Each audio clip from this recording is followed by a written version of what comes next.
اسی طریقے سے بخاری کی روایت ہے اور ایک واقعہ ہے جو کہ رسول اللہ صلی اللہ علیہ وسلم نے بیان کیا اور فرمایا کہ اس کا مفہوم کیا ہے کہ تم سے پہلے لوگوں میں ایک شخص گزرا کہ جب اس کے مرنے کا وقت قریب آیا تو اس نے اپنے بیٹوں کو بلایا اور ان سے کہا کہ جب میں مر جاؤں تو میرے مرنے کے بعد مجھے جلا دینا، اور جلانے کے بعد جو میری ہڈیاں ہیں ان کی بھی راکھ بنا دینا، اور راکھ بنانے کے بعد کسی تیز آندھی والے دن اس راکھ کو اس آندھی میں اڑا دینا۔ جب وہ مرا تو اس کے بچوں نے یہی کیا اور اس کی راکھ کو اڑا دیا۔ اب جب راکھ کو اڑا دیا اللہ سبحانہ تعالیٰ نے حکم دیا ان تمام ذرات کو کہ اکٹھے ہو جاؤ، اور ان تمام ذرات کو اکٹھا کر کے اس انسان کو بالکل صحیح انسان بنا کے اپنے سامنے کھڑا کر لیا، اور پھر اس سے پوچھا لما فعلت ذلک، کہ تم نے یہ کیوں کیا؟ اب اللہ کو تو پتا ہے کہ اس نے کیوں کیا، کہ اور اس نے اپنے بچوں کو یہ کہا تھا کہ مجھے میری اس راکھ کو اڑا دینا، کیونکہ میں نے زندگی میں کوئی بھی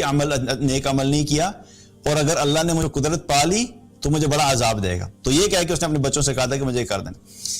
تو بہرحال اللہ سبحانہ تعالیٰ نے اس سے پوچھا کہ تم نے یہ سب کیوں کیا؟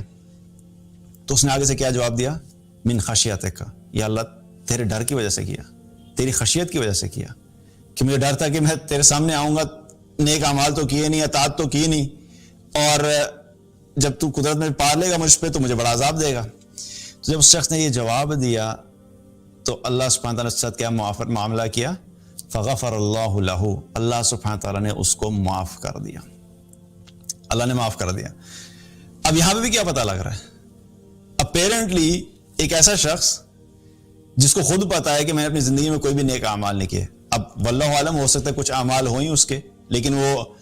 اس طریقے سے اللہ سے ڈرتا رہا کہ پتہ نہیں میرا کوئی نیک عمل ہے کہ نہیں۔ لیکن اللہ سبحانہ تعالیٰ نے جب اس سے سوال کیا تو اس نے کہا کہ اللہ میں تجھ سے ڈرتا ہوں، تو اللہ کا جو ڈر ہے اس کی وجہ سے اللہ سبحانہ تعالیٰ نے اس کو معاف کر دیا۔ پھر ہمیں یہاں پہ کیا پتہ لگ رہا ہے کہ اگین ظاہری طور پہ کتنا چھوٹا سا عمل ہے، لیکن یہ عمل اللہ کو بڑا محبوب ہے کہ میرے بندوں کے دل میں میری خشیت ہو، میری عظمت ہو، میرا خوف ہو، اور یہ اللہ سبحانہ تعالیٰ کو یہ چیز بڑی محبوب ہے۔ اسی طریقے سے اللہ تعالیٰ نے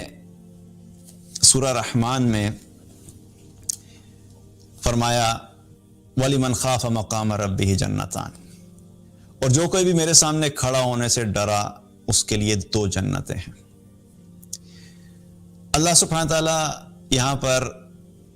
کیا ہے کہ اس چیز کا ذکر کر رہا ہے کہ جو میرے سامنے کھڑے ہونے سے ڈرا۔ اب ایک نہ ایک دن تو ہم نے اللہ کے سامنے کھڑے ہونا ہے، چاہے ہم چاہیں یا نہ چاہیں، ہمیں اچھا لگے یا نہ اچھا لگے، اس میں ہمارا کوئی اپنا باس نہیں ہے۔ اللہ سبحانہ تعالیٰ نے سب کو اکٹھے کرنا ہے، چاہے جس حال میں مرے، ڈوب کے مرے، زلزلے میں مرے، ایکسیڈنٹ میں مرے، جل کے مرے، کسی بھی حال میں مرے، اللہ سبحانہ تعالیٰ نے سب کو ایک دن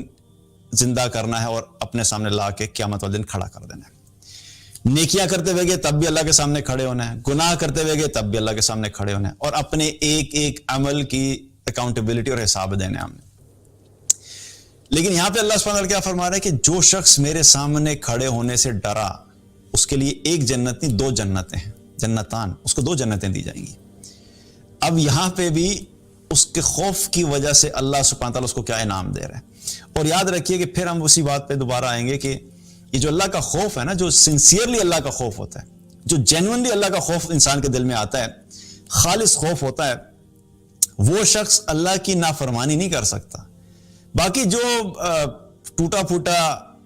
دکھاوے والا وہ سب الگ چیزیں، لیکن یہاں پر جو ہے وہ خوف ہے جو کہ واقعی اللہ سبحانہ تعالیٰ